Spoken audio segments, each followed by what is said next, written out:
We try to make sure that we listen to mothers and caregivers, women identified caregivers today, because we're celebrating them, but we have to recognize the struggles that they're facing in this pandemic with very gendered outcomes. As we celebrate mothers and moms this Mother's Day, people are pointing to the extra pressures mothers have had to face over the past 2 years because of the pandemic. Many forced to put their personal interests and careers on hold.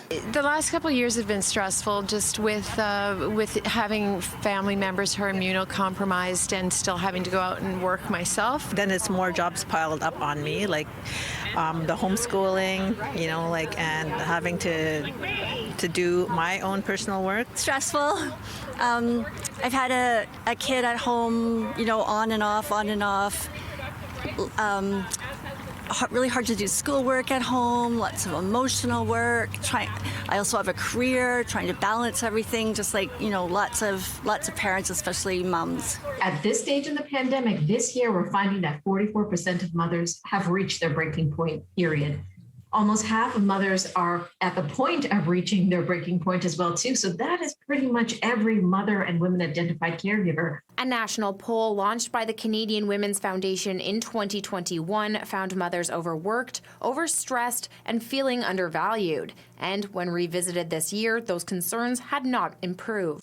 We're finding that a significantly high percentage of mothers are concerned about their physical health, 67% in fact. And 3 in 5 moms are concerned about their emotional well-being and their mental health. So the toll has been really difficult, and no wonder that 2 in 5 moms are saying that they're putting their career on the back burner to manage their home and caregiving responsibilities. Gunraj says we as a nation have seen an improvement when it comes to traditional gender-based roles, but we still have a long way to go when it comes to supporting moms. The gender balance of caregiving and home work is really shifting as time goes on, but it's by no means gendered balance, and women are really feeling the pressure. And no wonder then that 39% of mothers are struggling to keep up with their work demands compared to 25% of fathers. So we have some work to do to make sure that the carers are cared for. She adds when it comes to supporting mothers, the household, community, and workplace need to step up to make sure they are alleviating some of the burdens. But more than that, we also need to hold our governments accountable. This is a big discussion about what we need to do when it comes to voting time, what we need to do with our MPs and MPPs. But I think about us putting care work first as we go forward, because we know when carers are doing well, we're all doing well. When carers are struggling, we're all going to struggle. In Winnipeg, Brianne Foley, City News. Next on City